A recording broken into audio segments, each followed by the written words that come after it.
성경 말씀 출애굽기 37장 한번 볼게요. 출애굽기 37장.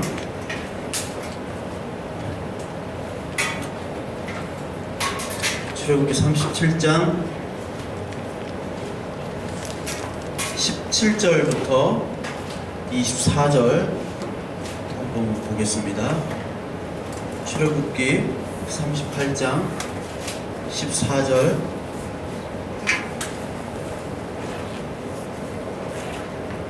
17절부터 24절 제가 한 절 읽고 여러분들이 한 절 읽을게요.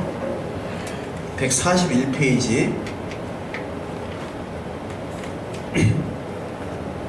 17절 제가 읽을게요. 그가 또 순금으로 등잔대를 만들되 그것을 쳐서 만들었으니 그 밑판과 줄기와 잔과 꽃 받침과 꽃이 그것과 한 덩이로 되었고 아지 여섯이 곁에서 나왔으니 곧 등잔대 세 가지는 저쪽으로 나왔고 등잔대 세 가지는 저쪽으로 나왔으며 이쪽까지의 살구꽃 형상의 잔셋과 꽃받침과 꽃이 있고 저쪽 가지에 살구꽃 형상의 잔셋과 꽃받침과 꽃이 있어 등잔대에서 나온 가지 여섯이 그러하며 등잔대 줄기에는 살구꽃 형상의 잔대과 꽃받침과 꽃이 있고 등잔대에서 나온 가지 여섯을 위하여는 꽃받침이 있게 하였으되 두 가지 아래에 한 꽃받침이 있어 줄기와 연결하였고 또 두 가지 아래에 한 꽃받침이 있어 줄기와 연결되게 하였으니 이 꽃받침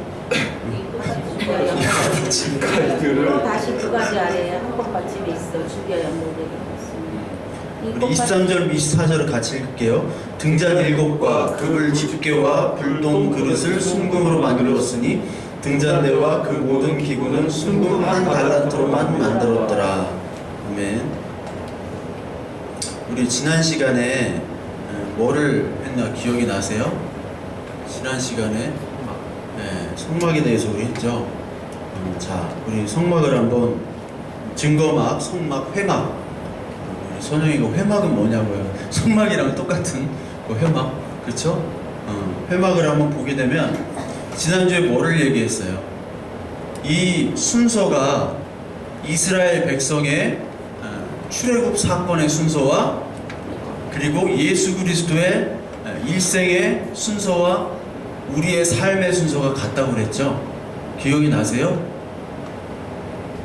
자, 예수님께서 여기 이 성막을 보면은 여기 뜰이 있고 여기는 성소고 지성소. 근데 이게 잘못 나왔다고 그랬죠? 원래 지성소는 정육면체.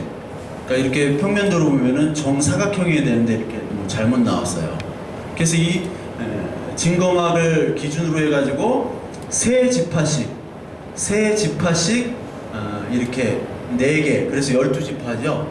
그리고 이 문은 항상 동쪽이고 동쪽에는 예수 그리스도의 지파인 유다 지파가 이쪽 동쪽에 진을 배치한 거예요. 진이라는 거는 흔히 말하면 여러분 군대에서 텐트 치는 거 있잖아요. 텐트 다 쳐봤잖아.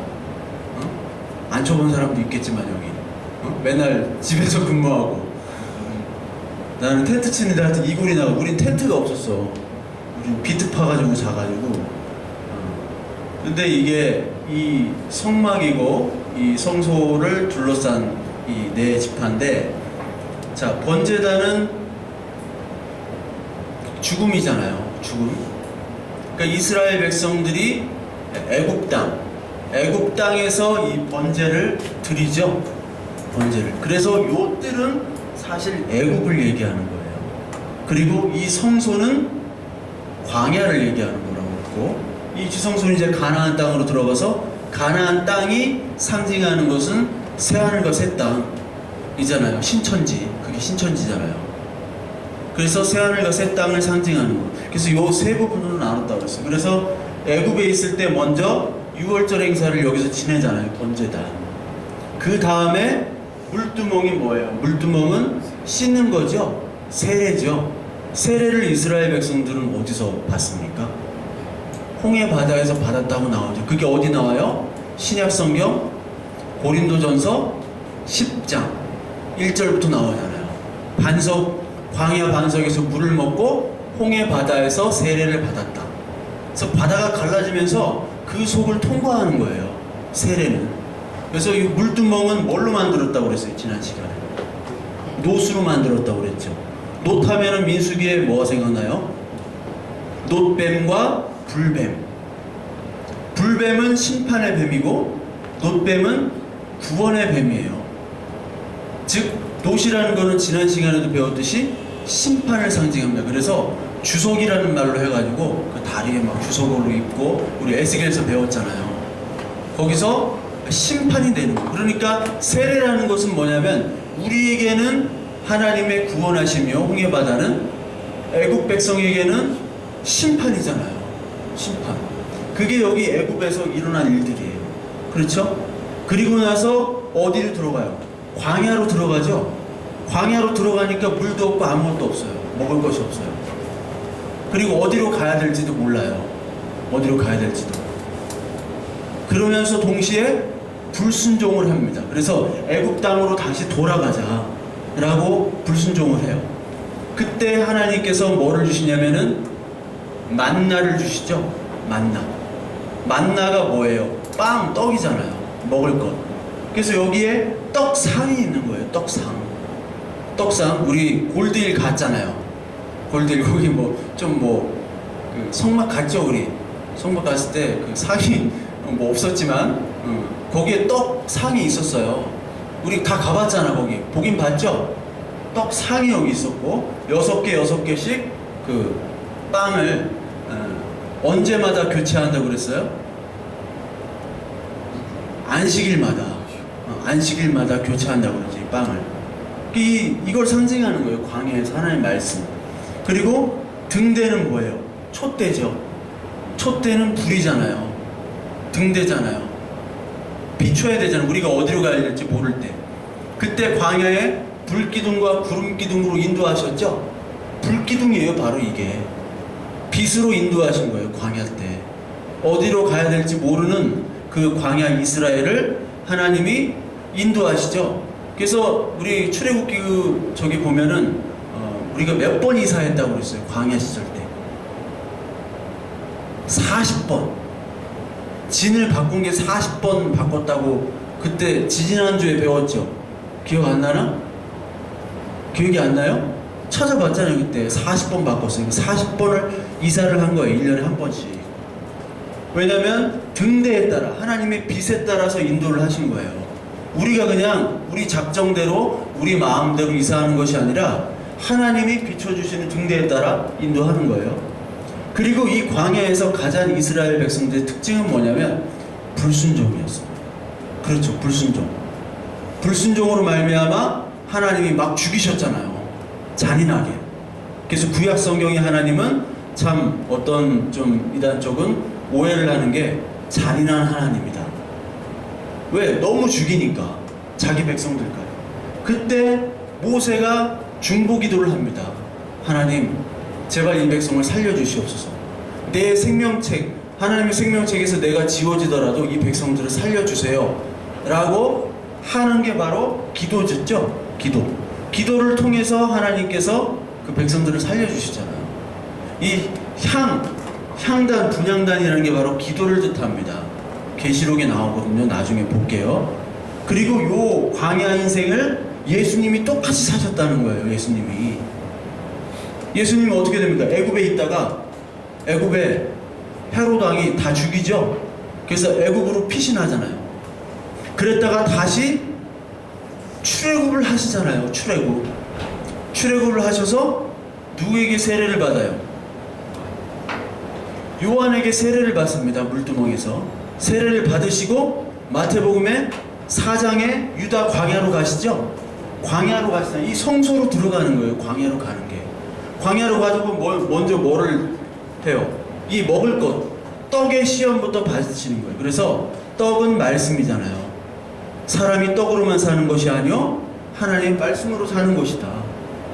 거기서 하나님의 인도, 성령의 인도, 이 등대는 기름으로 불을 붙이잖아요. 성령의 인도함으로 말미암아 지금 광야에서 기도를 하시는 거예요. 예수 그리스도께서 광야에서 기도하셨잖아요. 40일간. 그거를 끝내시고 이제 십자가에 죽으시죠. 십자가에 죽으셨을 때 어떤 현상이 이루어졌어요? 휘장이 성소와 지성소, 우리 갔었죠. 휘장 뭐 막이 있었잖아. 우리 그 막이 찢어지는 거예요. 휘장이 찢어진다는 거는 예수 그리스도의 몸이 찢어짐으로 말미암아 여기에 직접 이제 들어갈 수 있는 거죠. 대제사장이 1년에 한 번 들어가는데 우리가 이제 대제사장이 된 거예요. 아무 때나 들어갈 수 있는 거예요. 1년에 한 번 들어가는 것이 아니라. 그래서 우리가 구원을 얻은 것이 바로 지성소, 하나님의 나라로 들어간다라는 거예요. 이게 이스라엘 백성의 삶과 예수 그리스도의 삶과 우리의 삶이 똑같다는 겁니다. 그래서 성소라는 것이 바로 우리는 지금 여기 예수 그리스도의 죽으심으로 세례를 받고 지금 여기에 이 상태에 있는 겁니다. 그런데 동시에 이 상태에 있으면서도 동시에 하나님 나라가 우리에게 임했죠. 이미 동시에 이 상태와 동시에 이 상태가 같이 있는 거예요. 같이 공존하는 거예요. 공존. 왜? 예수 그리스도께서 휘장을 찢었기 때문에. 근데 완전한 하나님의 나라는 아직 아니지. 우리가 아직 육신의 몸을 입고 있어요. 육신의 소욕과 지금 계속 여기서 광야에서 싸우고 있는 겁니다. 그래서 이 광야는 거친 장소가 아니라 볼품없고 안 좋은 땅이 아니라 성소라고 그랬죠. 거룩한 장소라고 그랬어요. 이 거룩한 장소로 하나님이 하나님의 자녀는 이끌어 주시는 겁니다. 자, 요셉을 한번 보세요. 요셉은 그 꿈을 꿨죠. 꿈을 꾼 다음에 뭐 어떻게 됐습니까? 아버지가 저기를 입게 했죠. 색동옷, 옥동자로 만들어 버렸어. 아버지가 옥동자로 만들어 버렸는데 이 옥동자가 그 색동옷을 입는 자체가 바로 뭐냐면 나의 모든 유산을 너에게 주겠다. 장자로 삼은 거예요. 맨 막내를. 그러니까 안 죽이고 배겨? 하나님의 장자가 된, 하나님의 자녀가 된 사람들은 다른 형제로부터, 세상으로부터 죽임을 당하는 거예요. 그게 광야로 들어가는 거예요. 요셉이. 다윗도 보세요. 다윗이 기름 부음을 받았죠. 사무엘로부터. 기름 부음을 받은 다음에 어떻게 돼요? 사울과 갈등이 시작되잖아요. 사울 왕의 사위가 되잖아요. 왕의 사위. 골리앗을 이긴 다음에 이제 다음은 다윗이 정권을 잡을 수가 없어. 사울의 아들이 잡아야 되잖아요. 아들이 왕이 돼야 되는데 하나님은 다윗을 세웠어요. 왕으로 기름 부음을 받은 다음에 그때부터 고난이잖아요. 그때부터 돌아다닌다고. 그래서 헤브론을 7년 반 동안 헤브론이나 그 아둘람 둘에서 빚지고 환란지고 원통한 자들이 다 오잖아. 거기서 개국공신들이 다 세워지잖아요. 근데 그거는 바로 광야하면서 동시에 성소예요. 하나님이 인도해 주시는. 자, 예수 그리스도도 마찬가지입니다. 예수 그리스도가 자색옷을 입혔다고 그랬어요. 자색옷. 자색옷은 누가 입는 거냐면 왕이 입는 옷이에요. 왕이. 자색, 빨간색, 뭐 보라색 이런 것들 왕 귀족이 입는 겁니다. 그러니까 자색, 빨간색, 보라색이 어울리는 남자나 여자는 이게 얼굴이나 외모가 되는 거예요. 얼굴이나 외모가 안 되는 사람은 그 옷이 못 입어. 나 같은 사람은 못 입어. 안 어울려. 그러니까 왕처럼 이렇게 훌륭한 인물로 하나님이 뽑으셨다라는. 근데 그 자색옷이 찢겨지고 십자가에 죽으시잖아요. 조롱당하고. 그러니까 하나님의 자녀로 된 자들은 반드시 이 홍해 세례를 통과한 후에는 성소로 들어가야 돼요. 광야로 들어가야 되는 거예요. 그 광야의 첫 번째 관문이 뭐냐면 등대예요. 등대. 촛대. 자, 촛대를 한번 보면 아까 우리가 읽었죠. 출애굽기 37장. 근데 뭔 말인지 모르겠잖아요. 그래서 촛대가 이렇게 생겼대요. 뭐 어떻게 생겼나는 모르겠어. 그래서 여기 보니까 이 촛대를 어떻게 만들었냐면 우리 맨 밑에 보면은 순금 한 달란트로 쳐서 만들었어요. 이 금을 갖다가 하나로 이 한 달란트가 뭐 32kg래요. 32kg. 32kg짜리 금을 갖다가 쳐서 요 모양을 만들었는데 요것이 바로 살구꽃 모양이래요. 살구꽃 모양. 살구꽃 모양이 여기 하나의 가지가 다 연결이 돼 있죠. 하나의 가지가. 그러니까 요거를 잘 보셔야 돼요. 그리고 여기에는 감람, 올리브유를 통해서 불을 붙이는 거고요. 그래서 이 살구꽃이라는 것은 처음을 뜻해요. 처음. 그러니까 그 가나안 땅에서 가장 맨 먼저 나오는 그 꽃 열매가 살구나무랍니다. 살구꽃. 첫 열매 하면 뭐가 생각나요? 첫 열매. 예수 그리스도께서 부활의 첫 열매가 되셨다. 고린도전서 15장에.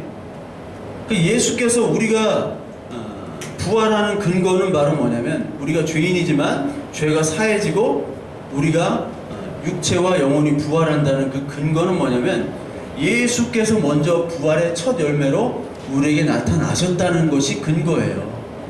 예수님이 부활의 첫 열매로 나타나지 않으셨으면 우리는 부활할 수 없는 거죠. 그러니까 첫 열매로 이 살구꽃을 얘기하신 거예요. 살구꽃.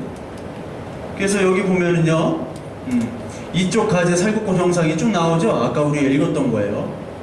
그러면서 민수기 17장 5절에 보면 여기에 살구꽃이 또 나오는데, 모세가 이스라엘 자손에게 말하며 그들의 지휘관들이 각 지파대로 지팡이 하나씩 그에게 주었으니 그 지팡이가 모두 12이라. 그 중에 아론의 지팡이가 있었더라. 이 아론의 지팡이에 어떤 꽃이 피어나냐면 살구꽃이 피어나는 거예요. 지팡이에, 여러분, 지팡이가 죽은 거잖아요. 거기에 생명이 나올 수 있습니까?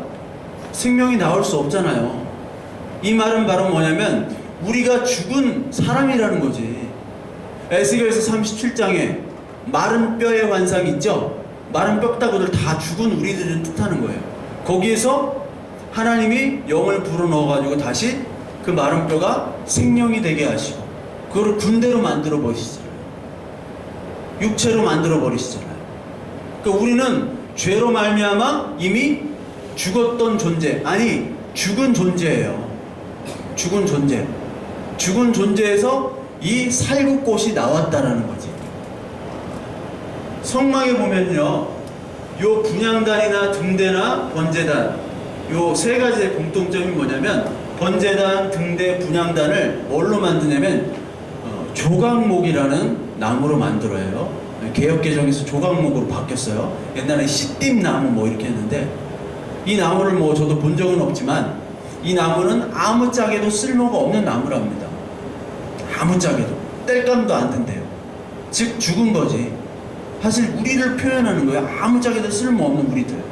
그 조각목에다가 요 세 가지 기구에다가 뭐를 입혔느냐? 뭐를 입혔죠? 금을 입혔잖아요. 금은 믿음을 뜻하는 거예요. 그리스도를 뜻하는 거예요. 그래서 여기는 다 금으로 돼 있어요. 다. 모든 게. 이것도 금으로 돼 있잖아. 이거를 쳐서 만드셨다는 거예요. 그러니까 이 지팡이가 뭐냐면 아무것도 없는 무생물에서 하나님의 부활의 첫 열매인 살구꽃을 피게 하셨다. 즉 아무것도 쓰잘데기 없는 우리 죽은 생명에서 부활의 첫 열매 되신 예수 그리스도를 말미암아 우리는 생명으로 지금 살고 있다라는 것을 보여주시는 거예요. 구약 때 이미. 그거를 선지서에서도 보여주시고 실제로 신약에서도 보여주시고. 그래서 아까 그 등대에 가지가 다 연결이 돼 있죠? 가지가 다 연결이 돼 있다는 것은 뭐냐면 바로 이 말씀을 뜻해요.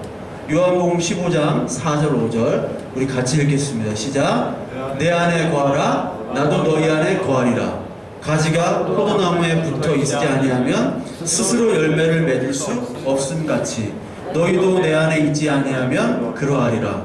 나는 포도나무요 너희는 가지라. 그가 내 안에 내가 그 안에 거하면 사람이 열매를 많이 맺나니 나를 떠나서는 너희가 아무것도 할 수 없습니다. 자, 우리 찬양했잖아요. 아무것도 할 수 없습니다. 우리가 지금 이 땅에서 소유를 가지고 있고 뭔가 하는 것 같고 어떤 직업을 가지고 있는 그 상태를 사람들은 파악해서 아, 저 사람은 어떤 사람, 야, 저 사람은 어떻게 살았구나. 그거를 평가한단 말이에요. 세상은 그렇게 평가합니다. 그게 애굽의 방식이에요. 애굽의 방식. 근데 하나님 나라 방식은 절대 그렇게 평가하지 않는다는 거죠. 너희들 모두가 다 죽은 그냥 마른 나무라는 거예요. 쓸모없는.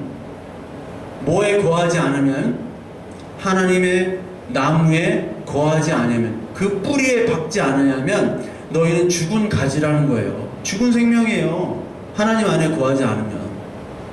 그래서 늘 하나님의 거하심, 하나님의 인도하심, 하나님과 함께 하심, 그리고 부활, 이것들을 다 포도나무에 많이 비유를 해요. 포도나무에 많이 비유합니다. 그러니까 이 나무 안에 우리가 그 가지가 되지 아니하면 아무 쓸모가 없는 거예요. 그래서 등대가 바로 다 연결되어 있잖아요. 연결이 되지 않으면 우리는 죽은 거라는 거예요. 이게 바로 등대의 이야기입니다. 고린도 12장 12절 그리고 27절에 보면 몸은 하나인데 많은 지체가 있고 몸의 지체가 많으나 한 몸임과 같이 그리스도도 그러하니 너희는 그리스도의 몸이요 지체의 각 부분이라. 그러니까 우리의 머리, 이 교회라는 것은 머리가 바로 그리스도죠. 그리고 가지는 다 우리들이에요. 머리에 붙어있지 아니하는 몸은 죽은 거잖아요. 그것을 상징하는 겁니다. 등대는 바로 그것을 얘기해요. 그리고 등대는 결국은 그리스도를 상징하는 거예요. 등대는 계시록 21장 22절 3절에 보면 성 안에서, 이게 거룩한 성 예루살렘이 나오죠. 성 안에서 내가 성전을 보지 못하였으니, 성전은 다 이제 없어졌죠. 이는 주 하나님 곧 전능하신 이와 및 어린 양이 그 성전이심이라. 우리가 성막을 배우는데 결국은 그 모든 것들은 뭐를 얘기하는 거냐면 그리스도 어린 양을 얘기하는 것이죠. 그거를 계시록에서 얘기하시는 것이고, 그 성은 해나 달의 비침이 쓸데없으니 이는 하나님의 영광이 비치고 어린 양이 그 등불이 되심이라. 성전 안에 그 등불이 바로 어린 양 예수 그리스도라는 거예요. 이해가 되십니까? 그리고 등대는 동시에 교회를 상징해요. 그러니까 모든 사실 기구들이 어떻게 보면은 모든 성경에서 이것은 그리스도다 라고 얘기하면서 동시에 이것은 교회다 라고 얘기하세요. 그러니까 하나님께서 우리 교회를 어떻게 취급하시는지 아시겠죠? 즉 너는 나야, 내 자녀, 여러분들 자녀가 곧 나의 분신이잖아요. 내 정체성이잖아요. 나의 모든 유전 DNA를 갖고 있잖아요. 우리 아이가. 그러니까 너는, 교회는 나야. 내가 값을 주고 산 교회야. 즉 우리가 구원을 받고 하나님의 나라, 온전한 하나님 나라로 들어간다는 것은 뭐냐면 내가 온전한 그리스도가 된다는 거예요. 그러니까 이 성경의 모든 상징이 바로 그리스도와 동시에 우리를 얘기하는 겁니다. 자, 계시록 1장 12절부터 13절 보면 몸을 돌이켜 나에게 말한 음성을 알아보려고 돌이킬 때 7 금 촛대를 보았는데 촛대 사이에 인자 같은 이가 발에 끌리는 옷을 입고 가슴에 금띠를 띠고. 7 촛대가 무엇인가 아직은 모르겠죠. 근데 촛대 사이에 인자 같은 이가, 이 인자라고 하면은 이게 다 그리스도를 상징하는 거잖아요. 발에 끌리는 옷, 발에 끌리는 옷은 누가 입는 거예요? 제사장들이 입는 거죠. 그러니까 지위가 높은 사람들은 발에 끌리는 긴 옷을 입고 다녀요. 근데 종들은 짧은 옷을 입잖아. 일하기 편하잖아. 그러니까 짧은 옷 입고 다니는 사람은 나는 종입니다 라고 하는 거지. 옷을 입고 가슴에 금띠를 띠고, 이게 누구 복장이에요? 제사장 복장이죠. 제사장. 근데 이 금촛대가 바로 뭐냐? 1장 20절에 나오잖아요. 7 금촛대라 7별은 7 교회의 사자요 7 촛대는 7 교회니라. 이렇게 계시록 1장에 나오고 1장 2장부터 7 교회에 대해서 나오죠. 7 교회. 에베소 교회부터 라오디게아 교회까지 7 교회가 쭉 나오잖아요.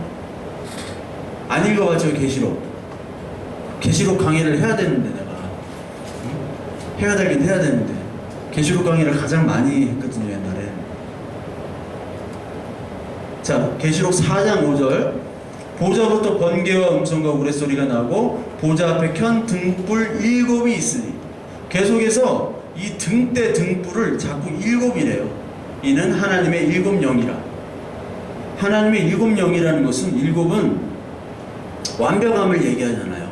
그러니까 이 등대라는 것은 하나님의 모든 것들을 다 파악하고 아시는 그리고 비추시는 것을 상징합니다. 그리고 계시록 5장 6절에 보면 내가 또 보니 보좌와 네 생물과 장로들 사이에 한 어린 양이 서 있는데 일찍이 죽임을 당한 것 같더라. 이 계시록을 보면요, 죽임당한 어린 양, 이 출애굽기의 모든 그 상황과 구약의 모든 상황과 동시에 딱 맞아 떨어지잖아요. 그러니까 여러분들은 성경을 읽을 때 계시록만 딱 읽는다든지 아니면 무슨 복음서만 딱 읽는다든지 하면은 읽을 수가 없어요. 연결이 안 돼요. 구약은 신약을 통해서, 신약은 구약을 통해서 하나로 읽어야 됩니다. 모든 거를 하나로 읽어야 돼요. 따로따로 읽으면 그거 백날 읽어봐야 아무런 어떤 우리에게 들어오는 게 없어. 성경을 어떻게 읽을 수가 없어요. 그에게 일곱 뿔은 어떠한 능력을 얘기하는 일곱 눈, 모든 것을 볼 수 있는 이 눈들은 온 땅에 보내심을 받은 하나님의 일곱 영이더라. 즉, 이 등불은 모든 것을 다 바라볼 수 있는 완벽한 예수 그리스도자 곧 여러분들, 저와 여러분들 교회를 상징하는 겁니다. 그러니까 우리는 지금 빛 같지도 않잖아요. 빛 같지도 않아요. 저기 보면은 예수님께서 요한복음 8장 12절에 나는 빛이라고 그랬잖아요. 생명의 빛이다 얘기하시죠.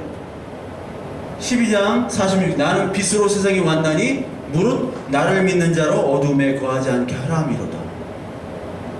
지금 성막은 어둡죠. 깜깜해요. 성막은 등불이 없으면 안 돼요. 즉 광야는 깜깜하단 말이야. 우리 인생이 깜깜해요. 뭐가 없으면 안 돼요. 어둠에 거하지 않도록 등불이 없으면 안 된다고요. 그러면서 동시에 우리에게 뭐라고 말씀하세요? 너희는 빛과 소금이다. 아니 우리가 어떻게 빛이에요?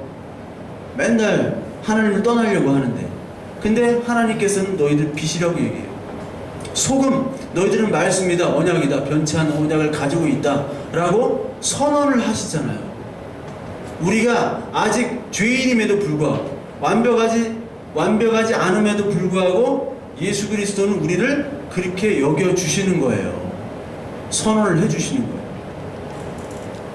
그리고 스가랴에서 벌써 똑같이 나옵니다. 그러니까 여러분들 그 오늘 보신 이 계시록과 그리고 출애굽기와 스가랴는 동시에 봐야 돼요. 스가랴는 이 스가랴 특히 이 4장에 보면요, 순금 등잔대가 나오죠. 우리가 배우는 순금 등잔대, 아까 본 거 있잖아요, 성소에. 그것과 동시에 기름이 나오죠. 7 등잔이 있고 등잔을 위해 7 관이 있다. 이 말씀이 계속 나와요. 아까 우리가 본 그 그림에 나오는 그대로가 묘사가 되어 있어요. 그러면서 이 스가랴서에 나오는 4장은 바로 예수 그리스도를 상징해요. 그런 것 동시에 스가랴서 4장에 뭐가 나오냐면 감람 기름이라는 게 나와요. 순금 등대와 두 감람나무의 환상을 봐요, 스가랴가. 이게 바로 뭐냐면 동시에 예수 그리스도를 얘기하는 거예요, 두 개가 다.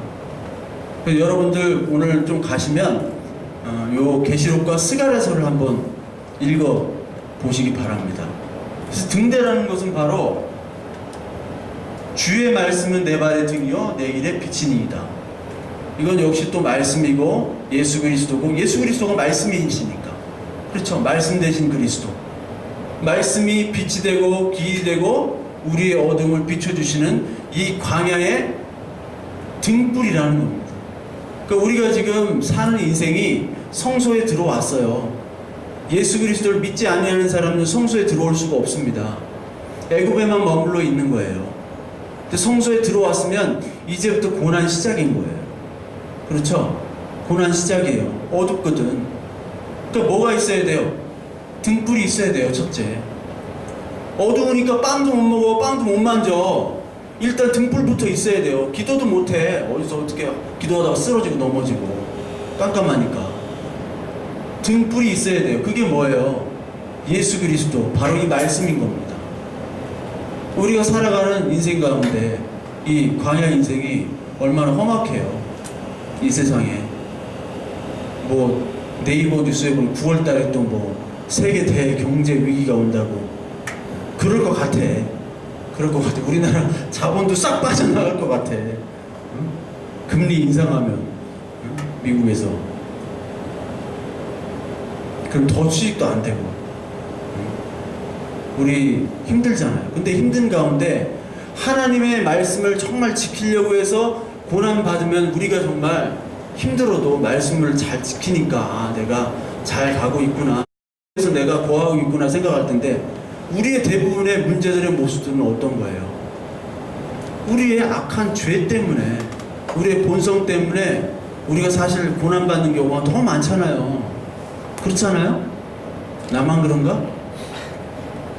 아, 나는 그래요. 너무 막 하는 것마다 나의 어떤 죄의 본성 때문에 다 안 돼.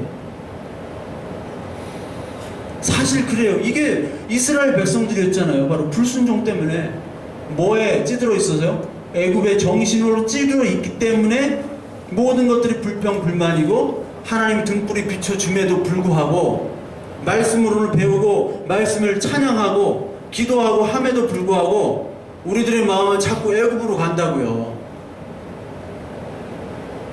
그러함에도 불구하고 하나님은 그 광야를 끝까지 살게 하시고 결국 어느 땅으로 인도하세요? 가나안 땅으로 인도하시잖아요. 그게 은혜인 거예요. 그게.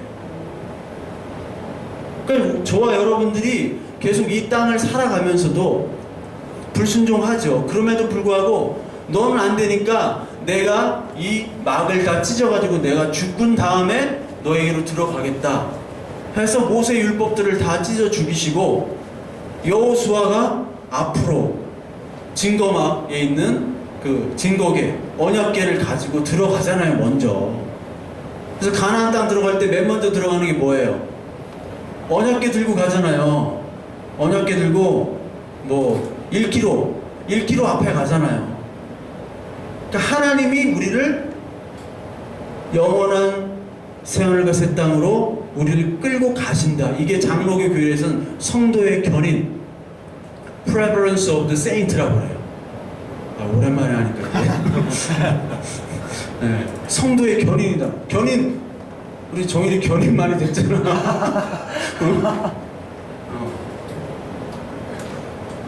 이게 견인이에요. 끌고 가는 거예요. 나는 가만히 있고 싶은데, 나는 오늘 예배 드리고 싶지도 않고 막 살고 싶어요.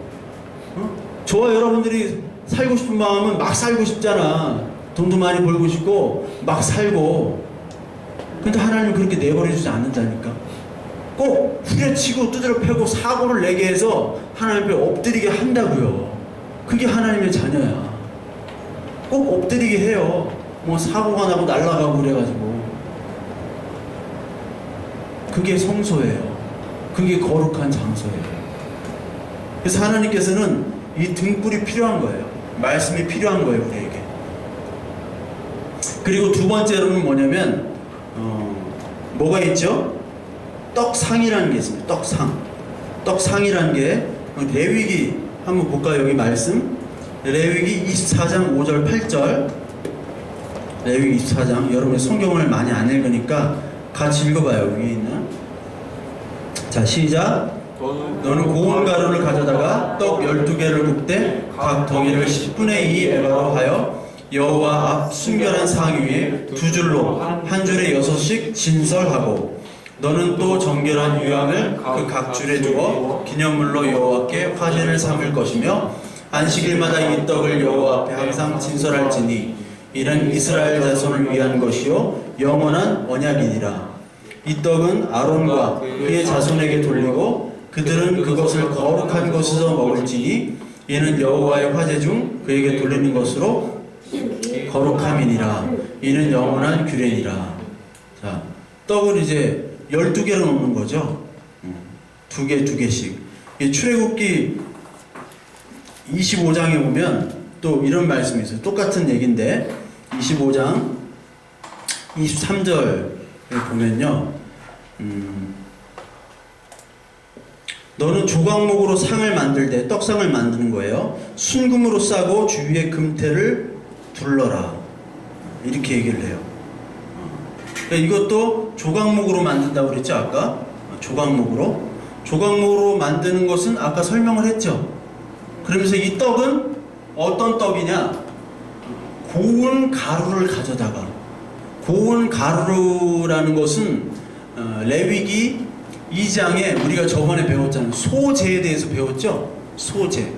소제에는 뭐가 들어가고 뭐가 들어가면 안 돼요. 응? 선영이 알았잖아. 뭐는 들어가야 되고 뭐는 들어가면 안 돼요? 예, 소금은 들어가야 돼요. 근데 뭐는 들어가면 안 돼요?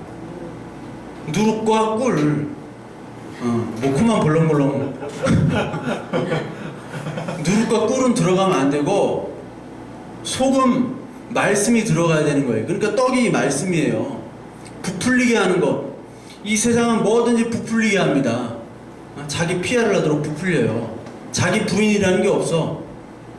자기를 증명해야 돼. 어떻게든지 증명하는 거예요, 이 세상은. 근데 소금은 변함없는 언약의 말씀만이 들어가야 되고, 누룩이나 꿀 같은 부풀리고 달콤한 것들은 다 제하는 거예요. 그 소재를 방법을 가지고 이 떡을 만드는 게, 이 빵을 만드는 거예요. 그래서 빵이라는 건 뭐냐? 다 알죠? 만나죠? 만나잖아요, 빵은. 그래서 요한복음 6장, 우리 요한복음 6장 한번 봐요. 6장 35절. 35절, 요한복음 6장 35절에 보면 예수께서 이르시되 나는 생명의 떡이니. 그래서 제가 조에스 알토스 이런 말을 썼죠. 알토스라고 해요. 치토스 생각하면 된다고. 아르토스가 바로, 헬라어로 아르토스가 빵이에요, 떡. 조에라는 게 생명입니다. 조에스 아르토스, 생명의 떡이에요. 그리고 내게 오는 자는 결코 줄이지 아니할 터이요 나를 믿는 자는 영원히 목마르지 아니하리라. 그리고 동시에 48절부터 51절까지 보면 또 말씀하세요. 진실로 진실로 너희에게 이르노니 믿는 자는 영생을 가졌나니 내가 곧 생명의 떡이니라. 너희 조상들은 광야에서 만나를 먹었어도 죽었거니와 이는 하늘에서 내려온 떡이니 사람으로 하여금 먹고 죽지 아니하게 하는 것이니라. 만나라는 것은 그러니까 표면적인 의미를 상징하는 거잖아요. 그러니까 그 만나만을 먹는 것은 우리의 생명을 지탱해 주지만은 결국 우리의 생명은 말씀으로 생명이 이어지죠. 말씀만이 생명이잖아요. 사람은 떡으로만 사는 것이 아니잖아요. 그런데 이 요한복음에 보면은 너희들이 떡을 먹음으로, 오병이어 기적을 통해서 떡을 먹음으로 너희들이 배불러서 나를 쫓아가지 라고 말씀을 하시면서 바로 이 말씀을 하시는 거예요. 그러니까 이 세상에는, 이 교회 특히 이 세상이 아니면, 이 세상은 떡을 먹지도 않아요. 광야로 들어가지 않으니까. 광야라는 거는 교회입니다. 성소로 들어왔어요. 들어왔는데 이 교회에도 딱 두 부류가 있어요. 이 떡을 그냥 육신의 떡으로만 먹는 사람이 있는가 반면에 이 떡이 말씀으로 떡을 먹는 사람 두 군데가 있어요. 두 가지가 나눠지게 돼요. 육신의 떡만 먹으려고 이 교회에 오는 사람이 있고, 육신의 떡을 먹음을 통해서 하나님의 말씀이 내 안에 축적되는 사람이 있어요. 두 가지로 나눠져요. 그 육신의 떡만 먹는 사람은 다 나중에 떨어져 나가요. 그래서 그거를 그 마태복음이나 복음서에는 물이라고 표현을 해요. 많은 무리가 따랐지만 결국은 제자만 되죠. 제자는 안 되고 무리는 다 떨어져 나가고 제자만 남아요. 근데 제자도 다 떨어져 나가잖아요. 떨어져 나갔음에도 불구하고 하나님 제자로 삼아 주셨어요. 그 후에 예수 그리스도께서 죽으시고 성령이 오신 후에 12제자가 이제 활동을 하게 되는 그 이야기를 담고 있거든요. 그러니까 이 떡은 바로 생명이에요, 생명. 그리고 이 떡이라는 것은 고운 가루로 부서져야 됩니다. 그러니까 우리의 자아 부인이 필요해요, 이 예배와 말씀에. 그러니까 말씀을 읽을 때 우리가 부서져야 되는 거예요. 그렇죠? 이 예배 때 우리가 부서져야 되는 거예요. 예배는 제사잖아요. 제사 때 부서져야 돼요. 그래서 시편 51장 17편, 이거 시편 51편은 다윗이 밧세바와 간음한 후에 나단 선지자에 의해서 고발된 다음에 이제 이 다윗이 하나님께 간구하는 노래입니다. 그때 뭐라고 했냐? 하나님께서 구하시는 제사는 상한 심령이라. 하나님이여 상하고 통회하는 마음을 주께서 멸시하지 아니하십니다. 그러니까 오늘 예배 시간에 소재, 모든 내 인생의 모든 것들이 빠지고 가루가 돼가지고 오늘 나오는 것이 바로 소재예요. 그 떡을 이 광야 성소에서 드리는 겁니다. 그러니까 광야는 부서지지 않을 수가 없어요. 왜? 인간은 죄악투성이기 때문에. 이 애굽은 안 부서지려고 막 하잖아. 안 부서지려고 막 하는 거고, 우리는 하나님의 말씀에 의해서 부서져야 되는 거예요. 예수 그리스도께서 마찬가지십니다. 빌립보서 2장 5절부터 8절. 예수님께서 부서지신 것이 바로 인카네이션, 이 땅에 오심이에요. 너희 안에 이 마음을 품으라. 곧 그리스도 예수의 마음이니 그는 근본 하나님의 본체시나 하나님과 동등됨을 취할 것으로 여기지 아니하시고 오히려 자기를 비워 종의 형체를 가지사 사람들과 같이 되셨고 사람의 모양으로 나타나사 자기를 낮추시고 죽기까지 복종하셨으니 곧 십자가에 죽으심이라. 십자가에 깨지셨잖아요. 그걸로 하나님께서 예수 그리스도 우리를 살리신 그 예배를, 그 제사를, 그 떡을 드리신 거예요. 이 광야 인생 사시면서 예수님께서. 그러므로 말미암아 그 모든 것들이 깨지고 상함으로 말미암아 예수님은 우리를 대신한 대제사장으로서의 역할과 자격이 있다는 거죠. 그래서 히브리서 4장 15절에 우리에게 있는 대제사장은 우리의 연약함을 동정하지 못하실 리가 아니요 모든 일에 우리와 똑같이 시험을 받으신 이로되 죄는 없으심이로다. 그러므로 우리는 긍휼함을 받고 때를 따라 돕는 은혜를 얻기 위해 은혜의 보좌 앞에 담대히 나갈 것입니다. 그러니까 성소의 휘장이 다 깨졌기 때문에 우리는 언제든지 하나님 앞에 나아갈 수가 있는 거예요. 왜? 우리의 모든 연약함을 다 예수님께서 경험을 하셨죠? 뭐까지 경험을 하셨어요? 죽음까지 경험을 하셨잖아요. 그러니까 오늘 이 광야 시절에 하나님께 나오는 예배가 이 떡으로 부서진 떡으로 예배를 드리는 것인데, 우리가 어떠한 예배를 드리냐? 하나님, 오늘 나 죽겠어요. 이렇게 하는 말이에요. 오늘 나 지금 오늘 먹을 식량, 양식도 없습니다. 우리 자녀가 지금 아파 죽어가고 있어요. 이런 거를 기도하라는 얘기예요. 왜? 예수님께서 모든 것들을 다 경험을 하셨잖아요. 그러니까 우리는 언제든지 나갈 수 있는 거예요. 언제든지 어디서든지 예배할 수 있는 거예요. 대제사장이 들어가서 1년에 한 번씩 들어가는 예배가 아니라, 제사장만 들어가지고 떡 갈고 막 등 갈고 이렇게 하는 것이 아니라 언제든지. 그러니까 캐톨릭에 있는 고해성사나 이 제사 의례들은 다 엉터리라는 거지. 왜? 그건 예수 그리스도의 죽으심을 인정 안 하고, 오늘도 그러한 의식을 가지고 누구한테 나와요? 교황한테 나오잖아요. 신부한테 나오잖아요. 아직도 구약에 갇혀 있는 거예요. 신약의 약속을 모르는 거예요. 그러니까 우리는 여러분들 뭐 하나님 달라는 기도 안 좋은 게 아닙니다. 여러분 오늘 인생이 얼마나 각박하고 힘들어요. 지금 광야에. 그걸 달라고 여러분들 기도하세요. 달라고. 그러면 제가 말씀드렸잖아요. 그 달라는 기도 속에서 하나님이 기도를 바꿔주시고 결국은 하나님이 이끄시는 대로 그것을 이루어 주시는 것들을 우리가 경험해야 되는 거예요. 그게 달라는 기도부터 먼저 시작이 돼요. 원래 달라는 기도가 처음 시작이 안 하고 어떻게 이렇게 하나님 뜻대로 없어 이렇게 기도 안 나오거든. 이거 거짓말이에요. 그런 달라는 기도의 과정을 통해서 이제 하나님의 자녀로 좀 더 하나님 기뻐하시는 기도로, 육신의 기도가 아니라 영의 기도, 신앙의 기도로 변하는 거지. 그 전까지는 이 말씀을 깨닫고요, 여러분. 하나님 모든 것들을 다 경험하신 긍휼한 분이심을 여러분 아시고 하나님 앞에 나오셔야 돼요. 네.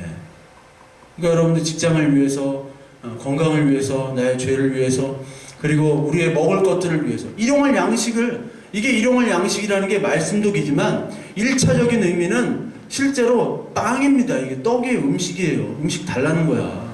그 당시에 다 가난했기 때문에. 그거 여러분들 위해서 기도해요. 여러분들 아시겠죠? 저도 여러분들의 어떠한 그 육신의 그런 필요 공급들을 위해서 기도를 해요. 당연히 기도해야 되는 겁니다. 여러분. 그리고 동시에 이 떡이라는 것은 바로 뭐냐면, 떡은 소금이 들어가잖아요. 말씀이 들어가야 되잖아요. 누룩과 꿀이 들어간 떡은 놓으면 안 됩니다. 그러면 바로 제사장은 죽게 되어 있어요. 규정대로 해야 돼요. 즉, 이 말씀은 진짜 말씀이어야 되지 가짜 말씀으로 먹으면 안 된다는 말씀이에요. 그래서 갈라디아서 1장 6절부터 9절 보면 그리스도의 은혜로 너희를 부르신 이를 이같이 속히 떠나 다른 복음을 따르는 것을 내가 이상하게 여기노라. 다른 복음은 뭐예요? 다른 말씀이 있잖아요. 그럼 이 세상에 말씀들이 얼마나 많습니까? 교회마다 가보면 다 목사님들이 다 자기가 진리야. 응? 이 교황은 캐톨릭이 교황은 하나인데 이 개신교는 교황이 교회마다 교황이야. 다 자기가 진리예요. 자기가 해석하고 자기가 설교하는 게 복음이야. 딴 복음은 다 복음이 아니야. 나도 진짜 복음을 전해야 되는데 잘 하나 모르겠어요. 근데 다른 복음을 따르는 것을 내가 이상하게 다른 복음 계속 나오죠. 다른 복음은 없나니 다만 어떤 사람들이 너희를 교란하여 그리스도의 복음을 변하게 하려 함이라. 그러니까 이 빵에다가 뭐를 넣어요? 누룩과 꿀을 섞는다는 거예요. 이게 소금 말씀 그대로 무교병을 드리는 것이 아니라 누룩과 꿀을 섞는다는 거지. 그러나 우리나 혹은 하늘로부터 온 천사라도 우리가 너희에게 전한 복음에 다른 복음을 전하면 저주를 받을지어다. 자, 저주를 받을지어가 두 번 나와요. 성경에서는 이 히브리 말, 물론 헬라어는 그 강조가 있지만 히브리어에서의 비교급 최상급은 없다고 그랬죠? 히브리어는. 그래서 히브리어는 반복이 최상급이에요. 두 번만 반복해도 최상급인데 세 번 반복은 거의 없어. 이사야서 6장에는 거룩하다 거의 요거밖에 없어요. 그런데 지금 두 번 반복하잖아요. 이 사람이 히브리 사람이거든. 바울이 저주를 받을지어다. 너에게 전한 복음에 다른 복음을 전하면 저주를 받을지어다. 내가 지금 다시 말하니 만일 누구든지 너희가 받은 것 외에 다른 복음을 전하면 저주를 받을지어다.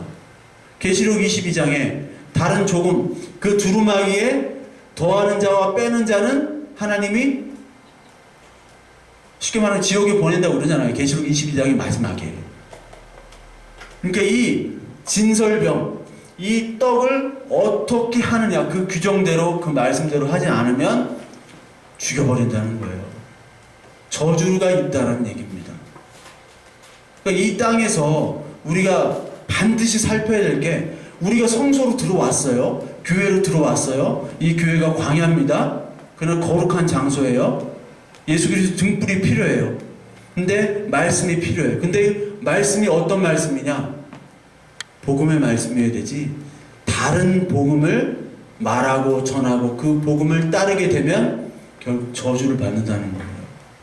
그래서 여러분들, 저도 심각한 거고 여러분들도 심각하게 이름을 생각하셔야 돼요. 그 여러분들에게 이 말씀을 전하고 여러분들 성경이 계속 성경을 소개하고 가르치고 하는 것이 바로 뭐냐면, 여러분들이야말로 제가 있으나 없으나 여러분들이 목사고 선지자고 교사고 여러분들이 제사장이잖아요. 이제 목사가 뭐가 필요 있어? 교회에 어떻게 보면 여러분들이 다 목회자인데, 그렇기 때문에 여러분들은 바른 복음의 말씀을 지금 배워서 지금 그 복음의 말씀으로 그 광야의 인생을 살아가야 되는 거예요. 성소로 살아가야 되는 거예요.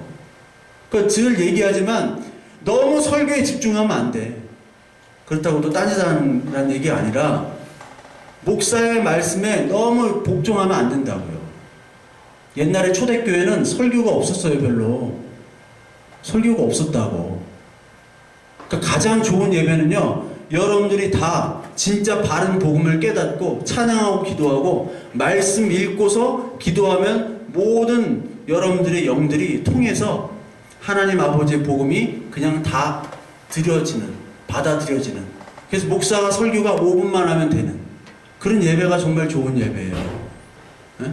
목사의 설교가 필요 없어야 돼. 목사의 설교가 여러분들이 다 목회자가 돼야 돼. 바른 복음으로. 그때까지 여러분들은 계속해서 말씀을 배우고 말씀을 깨달아야 된다는 겁니다.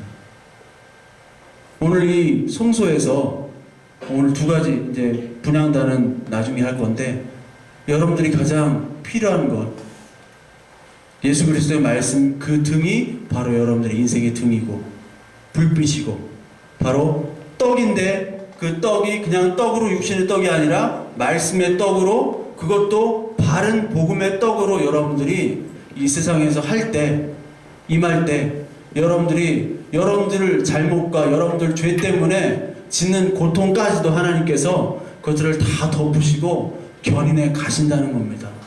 그러니까 여러분들 인생에서 우리가 하나님 영광 위해서 막 고난받고 그런 게 없어요. 별로 거의 없어. 우리 죄 때문에 받는 거 하나님이 아세요. 그러니까 여러분들 인정하세요. 나는 이 성소의 땅에서 내 죄 때문에 지금 고난을 받고 있구나. 그럼에도 불구하고 하나님은 죄인 되었을 때 우리를 사랑하심으로 이미 그 사랑을 증명하셨다, 확증하셨다 라는 사실 앞에 오늘도 바른 복음, 바른 떡으로, 그리고 바른 등불로 여러분들 오늘 예배 드리시고 감사하고 기도하시는 저와 여러분들 되길 바랍니다. 제가 잠깐 기도하고 마치겠습니다. 하나님, 오늘도 허락하신 그